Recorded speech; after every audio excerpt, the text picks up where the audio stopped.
Colossenses 1, versículo 13, fala assim: Ele nos livrou do poder das trevas e nos transferiu para o reino do seu amado Filho, em quem temos a redenção pelo seu sangue, o perdão dos nossos pecados. Amém? Esse versículo, ele é poderosíssimo, e ele é quase que um compiladão do que a obra do Evangelho faz ou fez na gente. Então a primeira coisa que Paulo, quando ele está escrevendo para a igreja de Colosso, ele deixa claro, é que há um império das trevas e há um reino do Filho amado. Amém? Então há dois lugares, e a verdade é que não tem como eu não estar em nenhum deles. Ou eu sou participante ainda como um escravo do império das trevas, ou eu já fui transferida por meio de Cristo para o reino do Filho amado. E aí todo aquele que um dia entregou sua vida a Jesus, todo aquele homem que nasceu de novo, que nasceu de Deus, que foi salvo, então foi transportado para esse reino. Amém? E aí é uma grande diferença entre o que é um império e o que é um reino. E a primeira coisa que a gente precisa entender, talvez, é essa diferença. É que quando ele está falando de trevas, ele está falando de um império. Mas quando ele diz de Cristo, de Deus, de salvação, ele diz de um reino. Percebem?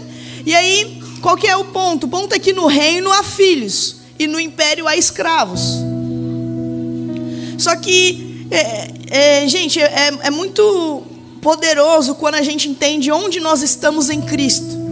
Só que quando eu digo entendermos, eu estou dizendo também de que isso se manifeste na nossa vida prática, isso se manifeste na nossa vida comum, isso se manifeste na totalidade das nossas relações. Porque é mais do que simplesmente eu não ir para o inferno, agora é um entendimento que transforma o jeito com que eu penso, com que eu ando, com que eu me relaciono, o jeito que eu sinto.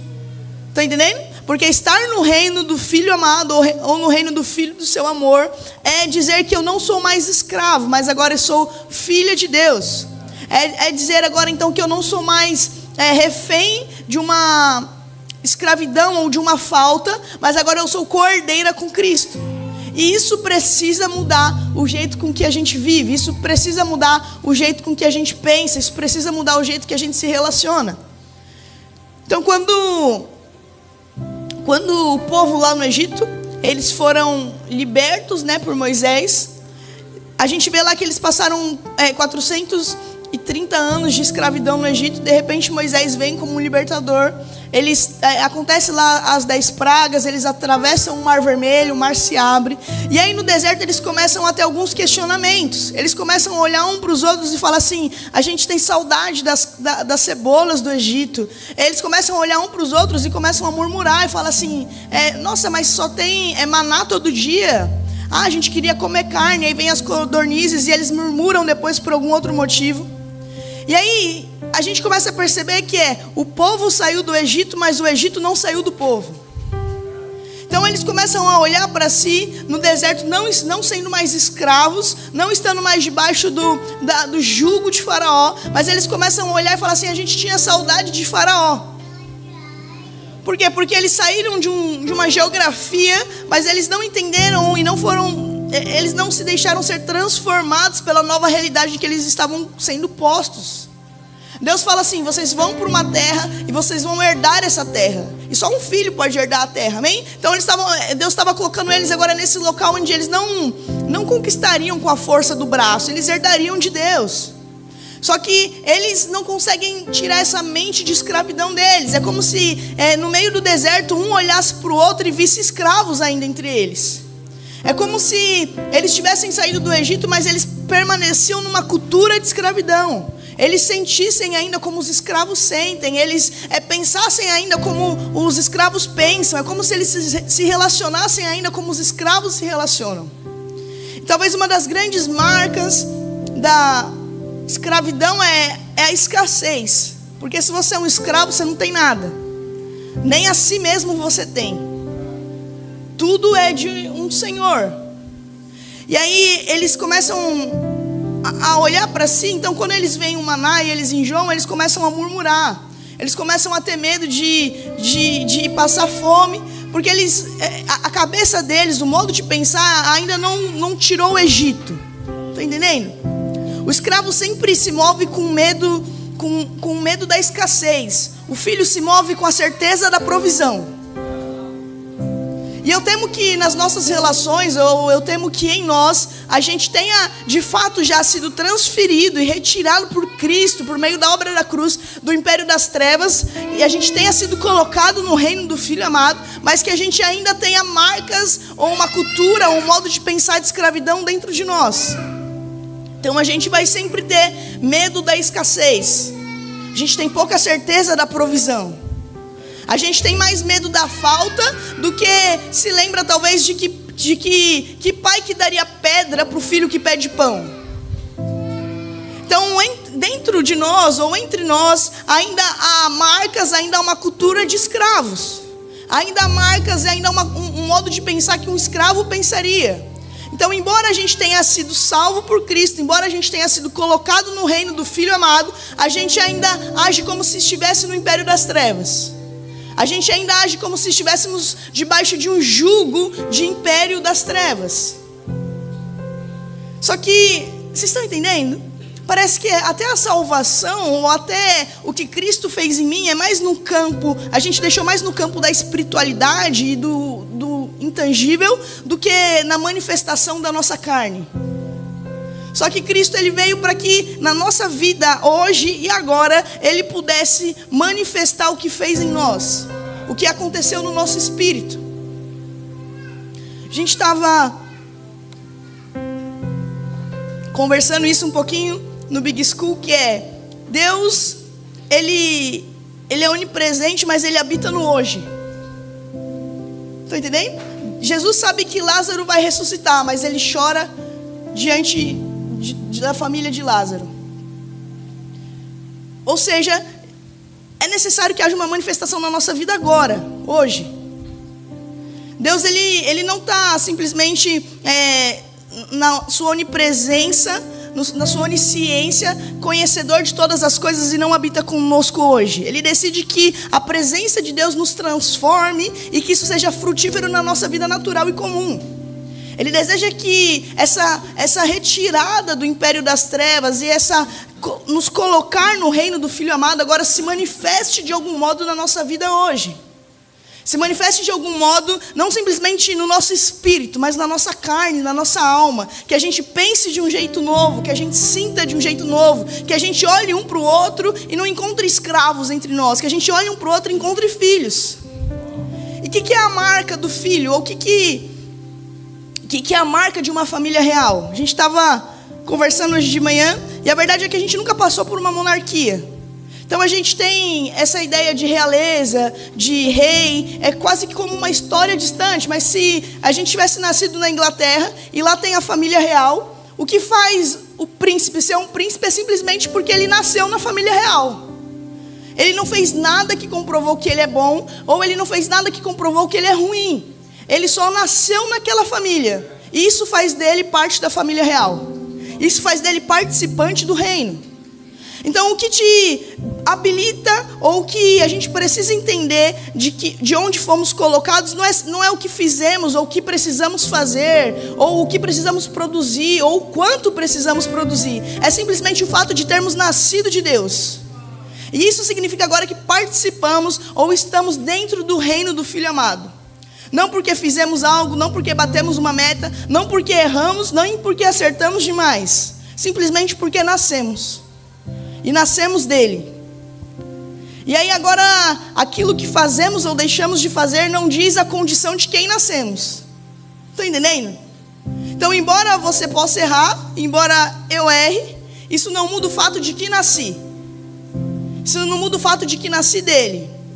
E a única condição necessária para que eu participe da família de Deus, para que eu esteja no reino de Deus, é nascer dele. Não é ter feito algo, não é não ter feito algo, não é ter feito demais, é ter nascido. E aí agora, dentro desse novo nascimento, dentro dessa nova realidade chamado reino de Deus, chamado reino do Filho amado, agora aqui eu posso crescer em maturidade, eu posso ser esticado, eu posso ser cobrada no bom sentido. Eu posso ter pessoas que olham para mim e apontam onde eu preciso crescer, onde eu preciso desenvolver, onde eu preciso melhorar. E não porque eu preciso melhorar para participar, mas eu participo e por isso eu posso melhorar. Estão entendendo? Só que, estão entendendo como às vezes a gente vai se relacionando e a gente tem uma cultura de escravidão dentro da gente? Tudo soa como um peso no coração. Tudo cai como um lugar de culpa. A gente olha para Deus, parece que mais como um imperador do que como um rei. Do que como um rei de um reino do Filho amado. Então a gente tem medo de Deus, a gente acha que Ele está distante. A gente esquece que na sua grandeza Ele habita no hoje. E aí a gente vai tendo essa relação meio distante e medrosa com Deus. A gente vai esquecendo aquilo que Hebreus fala de, com ousadia, nos aproximarmos do trono da graça. Porque parece que se a gente se aproximar, vai que Ele mata a gente. A gente é meio que como o povo, sabe? Que olhando o monte fumegar, a gente fica com medo de subir. A gente não fica convicto de que Ele está nos aguardando lá. Porque a ideia do fumegar é, estou aqui. A ideia era passar a convicção de que Ele estava aguardando. Mas o escravo sente medo de se aproximar, porque parece que sempre está em dívida. Parece que pode morrer a qualquer hora. E aí a gente vai meio que deixando essa realidade de escravidão entrar no nosso coração. Embora a gente seja salvo. Porque parece que a salvação tocou só o nosso espírito, mas nunca se manifestou na nossa carne. Então quando a gente vai falar de cultura de realeza, a gente está simplesmente dizendo que há uma manifestação, há um modo de viver, um modo de pensar, de sentir e de agir, que é digna e conivente com o lugar onde estamos em Cristo, que é no reino do Filho do seu amor. E por que estamos lá? Simplesmente porque nascemos dele. Como por meio da obra da cruz, quando aceitamos o sacrifício salvífico de Cristo em nós. E aí agora toda cobrança, todo peso, toda culpa já não tem mais voz em mim. Já não tem mais como me acusar, já não tem como mais me cobrar. Simplesmente porque não é sobre o que fiz, sobre o que faço, sobre o que posso fazer. É sobre o que Ele fez. E nisso está o meu descanso. Nisso está a minha convicção. Nisso está a nossa certeza. Amém? Vamos lá para Gênesis 39.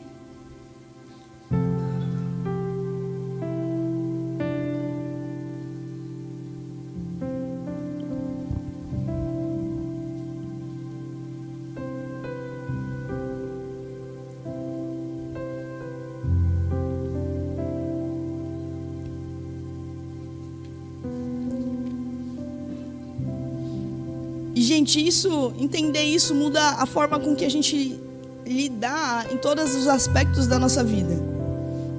Talvez um dos lugares onde tenha muita escravidão ainda em nós, além das nossas relações, que é tudo a gente tem medo do outro nunca mais falar com a gente, de Deus ficar chateado demais para olhar para a gente de novo. Um outro lugar é a nossa vida financeira. A gente vive com medo da escassez. A gente tem medo de morrer de fome. A gente entende o quanto isso é loucura? A gente tem medo de nunca conseguir conquistar nada. Só que a gente se esquece simplesmente do pai que tem. A gente se esquece simplesmente que o pai nunca daria pedra para o filho que pede pão. Estão entendendo o quanto a gente ainda age e pensa como um escravo, mesmo estando no reino do filho? Mesmo estando num reino de filhos? Porque a gente parece que viveu tanto tempo no Egito que é difícil tirar ele da gente, ainda que Deus já tenha nos tirado de lá. E eu sinto que a gente precisa começar a transicionar a nossa mentalidade quanto a relacionamento, a relações, né, quanto a finanças, olhar e falar assim, não, a gente não vive com medo de escassez, a gente vive com certeza de provisão. A gente é responsável o suficiente, conhece Deus o suficiente para chamar Ele de Pai. E a gente sabe o que um pai faz. A gente sabe o que um pai é capaz de fazer. A gente sabe como um pai cuida de um filho. Vamos lá, Gênesis 39, 1. E José foi conduzido ao Egito, e Potifar, um oficial de Faraó, capitão da guarda, um egípcio, comprou-o da mão dos ismaelitas, que o haviam levado para lá. E o Senhor estava com José, e ele era um homem próspero, e ele estava na casa de seu senhor, o egípcio. E seu senhor viu que o Senhor estava com ele, e que o Senhor fazia tudo prosperar na sua mão. E José encontrou graça aos olhos dele, e ele o serviu. E ele o fez supervisor da sua casa, e tudo que ele possuía colocou na mão dele. E aconteceu que, desde o tempo em que ele o fizera supervisor sobre sua casa, e sobre tudo que possuía, o Senhor abençoou a casa do egípcio por causa de José. E a bênção do Senhor estava sobre tudo que ele possuía na casa e no campo. E ele deixou tudo que possuía nas mãos de José, e ele não sabia o que possuía, a não ser o pão que comia. E José era uma boa pessoa e formoso à vista. Amém? Então aqui a gente vai conversar um pouco dentro dessa história. A história de José, que tinha sido vendido para os irmãos. Depois que os irmãos sentiram ciúmes dele, que ele contou os sonhos, que representava o pai, os irmãos se prostrando diante dele. Depois que o pai deu uma túnica para ele, ele foi vendido pelos irmãos. E aí de repente esse egípcio, Potifar, que era um oficial de Faraó, viu José, comprou José. E aí ele começou a perceber algo sobre José. Ele começou a perceber que o Senhor estava com ele.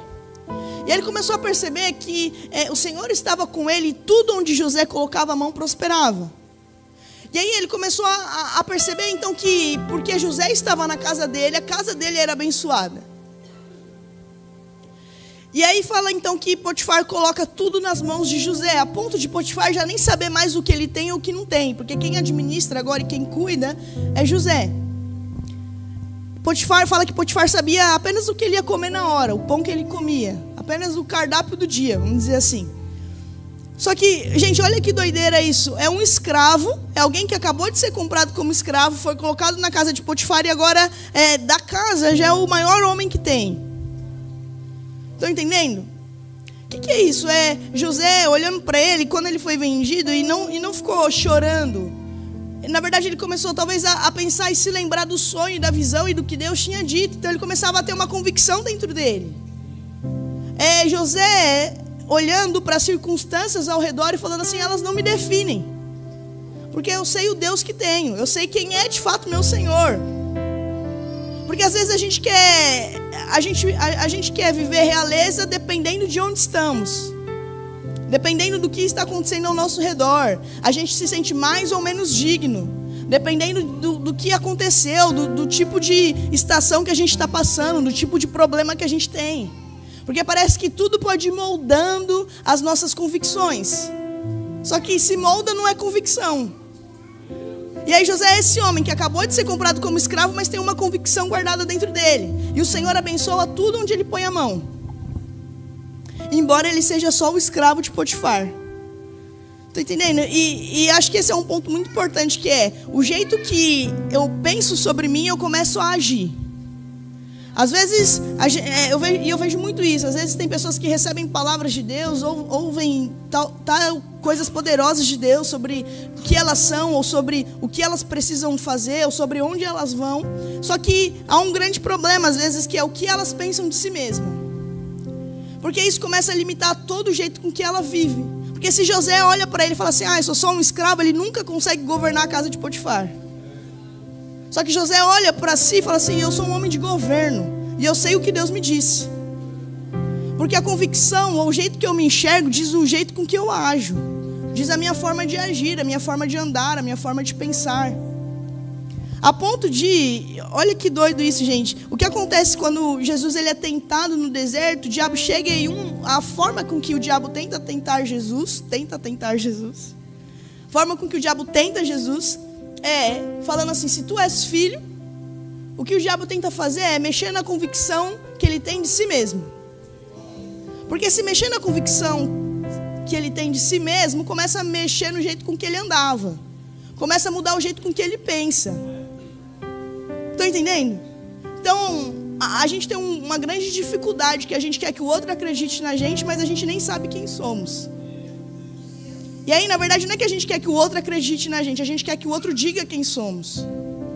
E aí a gente fica nessa carência de realidade sobre nós mesmos, porque a gente tem dificuldade de aceitar quem Deus disse que somos. Porque a gente se definiu pelas nossas incapacidades, a gente se definiu pelas nossas forças, e aí a gente começou a ser orgulhoso. Porque tem os dois extremos. Que é pessoas que se definem pelas suas forças e capacidades, e aí elas são orgulhosas. E pessoas que se definem pelas suas fraquezas e incapacidades, e aí elas sempre pensam menos de si, elas sempre se acham incapazes demais, indignas demais. Parece que não dá nem para orar, porque como que Deus vai ouvir um pobre miserável? E aí tem a realidade que nós precisamos pensar de nós, que é, de fato, somos pobres miseráveis, mas que Deus, por sua infinita misericórdia, olhou para nós e nos tirou do império das trevas e nos colocou no reino do Filho. É Deus nos pegando, meros mortais miseráveis, e nos colocando agora na condição de filiação, assim como Cristo está. É Jesus sendo o único filho, agora sendo só o primeiro filho. Porque Deus agora tem outros filhos. Quem? Nós. Só que a gente tem pouca convicção disso. A gente não sabe o poder da filiação. A gente sabe a falta dela. Se você não tem pai, você sabe a falta dela, a falta de ter um pai. Mas você não sabe o poder, ou a gente se esquece do poder de ter um pai. Tá entendendo? Geralmente quando quem tem pai, o pai é comum, se torna comum demais a relação. E quem não tem só sabe o que é não ter, só sabe o que é a falta. E aí a gente vai desprezando o poder do pai. O poder de ter alguém que cuida de você, que te dá destino, que te exorta, que cuida, que te coloca na condição simplesmente de filho. E esse é o maior local, ou a maior condição que Deus poderia nos colocar. Geralmente a gente vai brigar, e a nossa maior... Isso é doido, mas sempre que alguém se converte, talvez uma das primeiras coisas que vai pensar é: o que será que eu sou dos 5 ministérios? Né? Porque parece que se descobrir que é pastor, quer dizer então que vai fazer tal coisa. Se descobrir que é profeta, e se descobrir que é apóstolo, então, meu Deus, ninguém segura. Mas a realidade é que o maior local é descobrir que é filho. E a gente meio que tirou isso de nós. A gente está disputando, a gente está querendo disputar a função e não natureza. Os 5 ministérios são funções, mas que só um filho pode fazer. Porque o poder não está na função, o poder está na natureza. Entende? João fala isso, ele nos deu o direito ou o poder de sermos chamados o quê? Pastor, mestre? Não, filhos de Deus. E esse é o maior poder, esse é a coisa mais preciosa, esse é o maior direito. Isso te dá liberdade para muitas coisas. Essa é a maior natureza que Deus poderia colocar dentro de você. Qual? A dele olhar para Jesus e para o Juan e falar assim: é o mesmo lugar. Qual? A natureza de filho. Mas o que o Juan fez? Nada. Ele só tinha um irmão mais velho chamado Cristo, que abriu o caminho para que ele acessasse o mesmo caminho de filiação. E a partir agora dessa natureza de filho, aí sim a gente começa a conversar sobre qualquer outro assunto. Aí sim a gente começa a se mover sobre qualquer tema. Aí sim a gente começa a entender então que estamos num reino, porque somos filhos. Não porque a gente faz algo, não porque a gente é pastor, entendeu? Esse é o maior lugar e essa é a maior revelação que um ser humano pode ter. É ser filho de Deus. Só que a gente deu pouco valor a isso. Então dentro das nossas crises de alma ainda há muita orfandade, ainda há muita solidão, como se Deus nunca olhasse para a gente. Porque a gente vê Deus sempre como... E de fato Ele está assentado num alto e sublime trono. Mas nunca um Deus que, estando assentado num alto e sublime trono, é Pai. E aí essa relação vai ficando mais como cara de império, no sentido de distância e de que temos medo, do que com cara de filho e entre ousadamente e se achega ousadamente ao trono da graça. Eu gosto muito quando a Bíblia ela usa a expressão: aproximai-vos com ousadia ao trono da graça. Porque tem gente que se aproxima achando que vai morrer porque está devendo demais. E tem gente que se aproxima com ousadia, da certeza de quem se assenta no trono da graça. Estão entendendo? Dá para se aproximar de Deus de muitos jeitos, com muito medo, com muita culpa. Mas dá para entender que Ele se assenta num trono da graça. Ou seja, todo local em que Ele está sentado é graça. Ele olha tudo ao redor e fala assim: é graça, é favor imerecido. Você pode ter ousadia para se achegar. Porque é filho, porque essa é a natureza que eu dei. Então, não são as circunstâncias externas que podem ou que deveriam ditar aquilo que pensamos de nós. É o que Deus fez em nós. É Ele ter simplesmente nos tirado do império das trevas, nos colocado no reino do Filho amado. E essa daqui deveria ser a nossa maior convicção, que é: eu posso ter errado, eu posso ter feito tudo errado, mas eu sou filha de Deus. Eu sei o Pai que eu tenho. Eu sei que eu só preciso me arrepender. Eu só preciso olhar e falar assim: Deus, Pai, me ajuda mais uma vez. E dizer que Deus é Pai é dizer que eu tenho irmãos. É conseguir olhar para o lado e encontrar socorro. É conseguir olhar para o lado e falar assim: isso daqui é família de Deus. Porque aceitar que Deus é Pai é aceitar todos os irmãos que Ele já nos deu. É aceitar todos os outros filhos que Ele também tem. E aí toda a solidão vai embora. Todo medo vai embora. Porque além de me ter feito filha, não me fez filha única. Me deu muitos irmãos. Então, José é essa pessoa convicta do que Deus tinha dito para ele, convicto de que o Senhor sabe de todas as coisas, convicto do que ele tinha sonhado, convicto daquilo que ele tinha recebido. E aí ele ser escravo, não dito o que ele é. Então ele olha para si mesmo e fala assim: claro que eu sei governar essa casa. Claro que a governo em mim, porque eu sei quem sou. Amém? Vamos lá, Gênesis 41.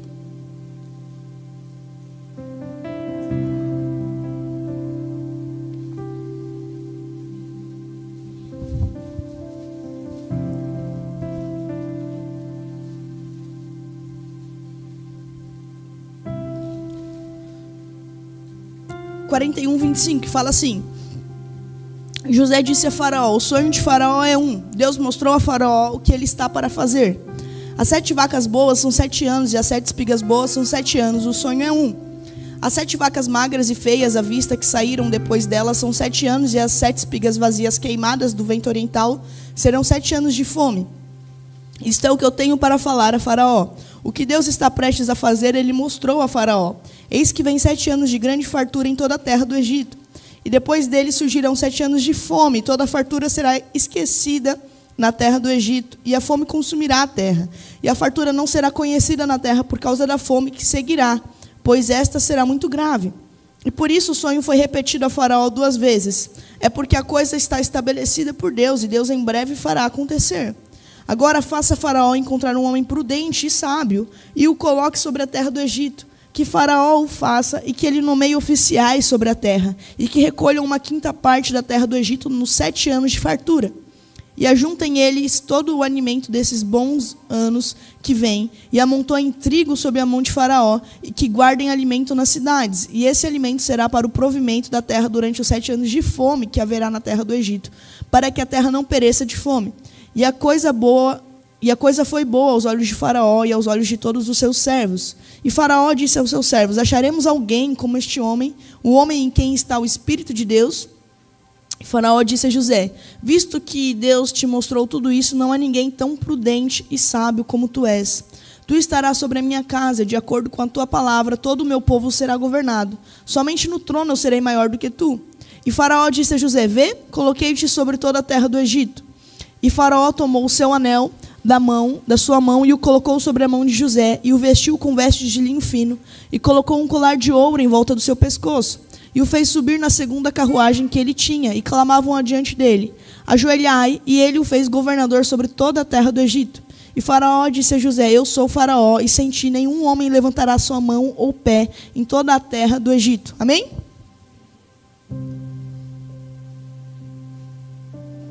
Então, gente, aqui do versículo que a gente leu para cá, José, a mulher de Potifar tentou se deitar com José, José fugiu, foi acusado, foi preso de novo. Na prisão interpretou o sonho de 2 copeiros que aconteceram. Passaram-se alguns anos, um dos copeiros que estava preso agora estava servindo Faraó.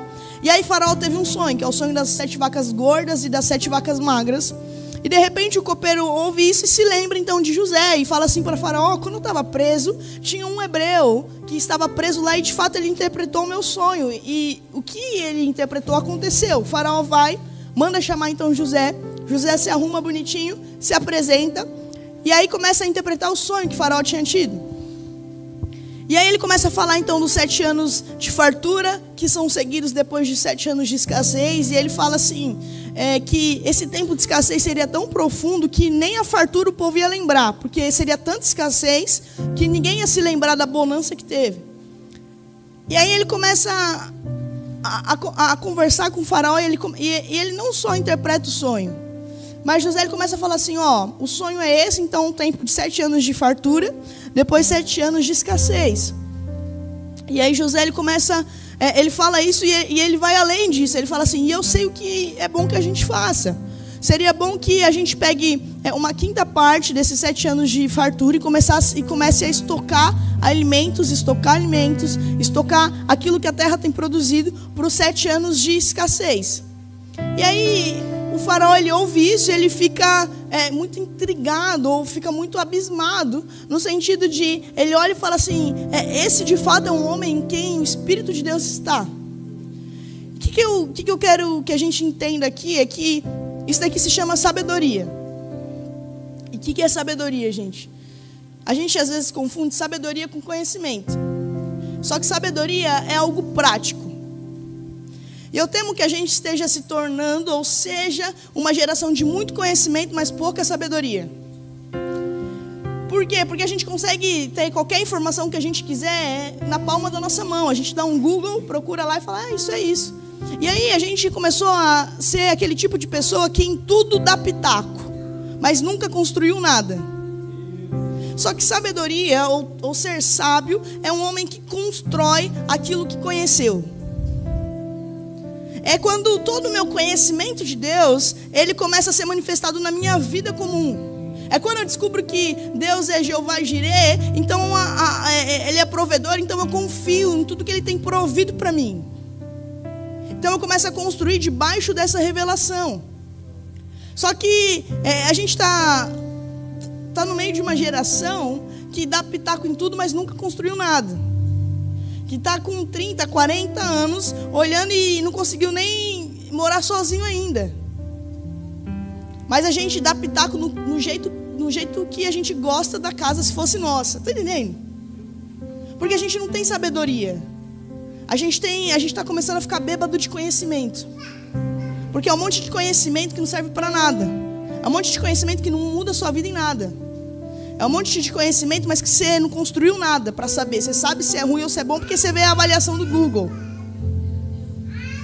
E aí a gente tem um bando de gente que vai ficando ociosa, mas sempre está estudando. Estão entendendo? Eu não sou contra o estudo, mas eu estou dizendo assim, a gente está meio que enfadado do conhecimento. A gente precisa começar a construir algo. A gente precisa começar a olhar na nossa vida e falar assim, será que há sabedoria dentro de mim ou será que há conhecimento apenas? Aí José, ele é esse homem que ele constrói, então, toda uma estratégia para os 7 anos de fome. Ele começa, então, a participar ali com o faraó do governo do Egito. E fala, então, que quando chega o tempo de fome, isso é muito... Olha que doido isso. Fala que toda a terra teve fome. E aí elas vão para um único lugar, para o local onde tinha alimento, que era o Egito. Porque o Egito foi presenteado com José. E aí o Egito começa, ele já era um grande império, mas ele começa a se tornar um dos maiores impérios que a terra já teve. Por quê? Porque tinha José lá. Então imagina que toda a terra se enche de fome e começa a ir lá no Egito.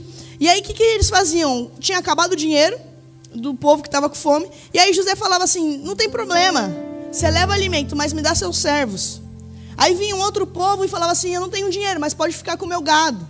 Eu não tenho dinheiro, mas pega tal coisa como pagamento. Tá entendendo? E aí fala que nessa época o Egito cresceu abruptamente. Não tinha um império que se comparasse ao Egito. Por quê? Porque qual que era o segredo do Egito? José, um homem cheio de sabedoria. Estão entendendo que um homem com sabedoria conseguiu transformar toda a realidade do local onde ele morava? Um homem com sabedoria conseguiu construir uma estrutura que não só acudiu a terra, né, que não só ajudou os famintos, mas transformou a realidade da nação. E eu sinto que a gente precisa começar a desejar esse lugar de sabedoria, que é o que temos construído que pode mudar a Praia Grande. Ou o que você tem construído na sua casa que não simplesmente te salva da fome, mas salva todos os que estão ao redor. O que você tem feito, ou o que você tem construído, que não é simplesmente para você, mas que transforma a realidade dos seus. Porque se José só soubesse que ia ter fartura e escassez, e não fizesse nada, ele não era sábio, ele era um conhecedor. Só que eu temo que a gente seja esse tipo de gente, esse tipo de pessoa que nos 7 anos de fartura, porque a gente não tem sabedoria, a gente pega e fala assim, então vamos comer ao máximo, vamos beber demais, vamos rir até passar mal. A gente vai, estão entendendo? A gente vai usar, então já que são 7 anos de fartura, a gente vai ir até o fim, a gente vai passar mal de dar risada, de comer, a gente vai se embebedar da nossa fartura, porque a gente não tem sabedoria para construir para o amanhã. Só que a verdade é que a gente está talvez na nossa fase da vida com mais força, onde a gente tem mais vigor. E o ponto é, o que estamos construindo então da nossa vida? O que daqui 30, 40 anos a gente vai olhar para trás e falar assim, quando eu tinha os meus 30, os meus 35 anos, os meus 20 anos, eu construí um local onde eu descanso hoje. Porque a gente está achando que a gente vai ter força para sempre. A gente está achando que com 80 anos a gente é a mesma pessoa de 30. Estão entendendo? E aí talvez quando a gente tiver 80 anos, a gente vai olhar para trás e falar assim, nossa, eu devia ter feito enquanto eu tinha força. Mas a gente era menino demais para ter sabedoria. Porque a gente começou a achar que sabedoria era para velho. Sabedoria é para todo aquele que está o Espírito de Deus. Então a gente precisa começar a se indagar de o que estamos fazendo com toda a força que temos. O que estamos fazendo com todo o tempo que temos. Estava conversando com a Mari esses dias. Tava eu, a Mari, algumas mulheres solteiras, a gente estava conversando, e eu falei assim, eu descobri que eu tinha muito tempo quando eu casei, né? Quando você casa, não é uma mudança, você fala assim, nossa, eu achava que eu não tinha tempo solteira, nossa, mentirosa que eu era. E aí quando você tem filho, você pensa, meu Deus, o que eu fazia com o meu tempo? E quando você tem outro filho, você pensa, meu Deus. Porque você vai descobrindo, a gente se acomoda no nosso estilo de vida. E aí a gente sempre fala que não dá para dar mais. Aí, de repente, um filho te estica. E você fala assim, nossa, dá sim. E aí o outro filho te estica mais ainda. Você fala assim, nossa, nem morri. Estou sobrevivendo. Quer dizer que aguento. Estão entendendo? Porque parece que a gente vai se acomodando. A gente acha que nunca vai dar, até que acontece. Então, talvez o Alan, vou falar do Alan que ele não se ofende. Talvez o Alan olhe para ele e fale assim, eu não consigo dar mais. Eu já dei meu máximo. Aí ele casa e fala assim, nossa, consigo cuidar da minha casa, da minha esposa, e ainda consigo fazer tudo o que eu fazia. Aí ele tem um filho, fala assim, nossa, estou sendo esticado. Aí ele tem outro filho e fala assim, meu Deus, como que eu achei que quando eu era solteiro eu não conseguia fazer nada? Porque a gente vai percebendo que a gente vai se acomodando nas nossas condições atuais. Porque a gente não aprendeu a usar toda a força, todo o tempo, toda a violência e todo o vigor para construir um local que fosse o nosso descanso para daqui 50, 60 anos. E não digo descanso no sentido de a gente se aposentar e não fazer mais nada para Deus, mas descanso no sentido de olhar para trás e ter paz no coração. Olhar para trás e falar assim, tudo que eu pude eu dei. Tudo que eu pude eu fiz. Estão entendendo? A gente é uma igreja majoritariamente abaixo dos 40 anos. Ou seja, tem muita força aqui. Tem muita força em nós. Talvez você não vai ter uma estação onde você vai estar mais forte do que agora. E aí talvez a gente olhe pra gente e fale assim, mas talvez falte violência. E aí a pergunta é, o que a gente está fazendo com a nossa força? A pergunta é, o que a gente está fazendo com o nosso tempo? Porque se não for para gastar a força agora, quando vai ser? Se esse é o ápice do vigor, se esse é o ápice da força. Se ficar acordado não custa nada. Porque a gente tem conhecimento, mas não sabe construir. A gente não transformou isso em sabedoria. Tá entendendo, gente? A gente estava conversando com as meninas também. E falando, as meninas estavam perguntando, né? Você acha que quando você era solteira, você aproveitou bem sua solteirice? Eu falei, eu aproveitei muito bem. Eu fiz tudo que eu pude. No bom sentido. Amém? Tem gente que faz tudo que pode e fica louca. Fiz tudo que eu pude para Deus. Entende? Então, eu não tô entendendo. E aí, quando eu casei, eu fiz tudo que eu pude. A minha casa se tornou uma casa de receber gente. E conforme as estações da minha vida vão mudando, tudo que eu posso, eu tento dar naquela estação. Então, quando eu era solteira, eu não tinha que voltar para casa, no sentido de, entende? Eu não tinha um marido me aguardando. Tinha eu, as pessoas da base e Deus. E aí a gente inventava coisa. Porque às vezes a gente começa a falar que, eu não faço porque não tenho o que fazer. Então cria. Inventa a sua demanda. A gente é meio acomodado porque, não sei o que fazer, gente. Então cria, eu também não sabia. Aí a gente um dia acordou e falou assim, já sei, vamos pregar em todas as linhas do metrô, para o evangelho cortar a cidade de São Paulo toda. Aí começamos a divide equipe, linha vermelha, linha azul. Tinha que fazer isso? Não, criei minha demanda. Falei, não, eu tenho força, o que eu vou fazer com ela? Só que a gente está meio que nessa, entende? A gente é uma igreja tão forte, mas às vezes eu sinto a gente tão um pouco violento. E aí eu fico me questionando, cadê a força então? No que a gente está gastando? Porque em algum lugar está. Porque em algum lugar está a nossa força. Porque não tem como eu negar que a gente é uma igreja forte. Mas às vezes eu sinto falta de violência. E o que é a violência? A violência é simplesmente eu aplicando a força. Ou seja, a gente é forte, mas a gente guarda a nossa força, a gente descansa, né? Eu vou usar minha força para descansar. Gente, a gente está no ápice, entende? Amém? Vamos continuar. Então, cria a sua demanda, tá? Tá, e aí, então o faraó ouve isso, coloca ele então para governar, ele fala assim, abaixo de mim não, você é o segundo homem no Egito, ou seja, ninguém vai levantar a mão ou levantar o pé sem que você saiba. O faraó pega José e coloca ele acima de todas as coisas. E aí, ele faz algo que é muito doido. Ele pega o anel dele, ele dá para José, ele veste ele então com vestes de linho fino, ele coloca um colar de ouro no pescoço de José, porque ele era sábio. Mas o que isso tudo representa? Só para a gente entender, gente, José era o quê? Escravo. O que isso significa? É que a gente tem dificuldade de reconhecer a autoridade ou nos movermos por autoridade, mas a gente só sabe respeitar cargo. Só que Deus não trabalha com cargo, Deus trabalha com autoridade. O cargo é de Faraó, mas a autoridade está com José. Só que geralmente na nossa cabeça é quando eu tiver um cargo tal, não, eu preciso ter autoridade e não cargo. Tanto que quando a gente vai ordenar alguém para algum ministério, né, diaconal ou pastor, presbítero, a gente tem algo que é um pouco diferente do que geralmente a gente acostumou na igreja brasileira a fazer. Porque entrou dentro da igreja brasileira uma coisa que eu não acredito muito, que eu nem acredito que seja bíblica também, que é, a gente vai ordenar a Ana, vamos ordenar a Ana, diaconisa, e aí parece que quando ordenar ela, então ela vai começar a agir como uma diaconisa. Só que o que é o ponto? Parece que a gente começou a se mover por cargo. Então parece que quando isso acontecer, agora o cargo vai fazer ela uma diaconisa. Mas eu acredito que a gente precisa reconhecer a autoridade. Então a gente olha para ela e fala assim, olha como ela tem se movido como uma diácona.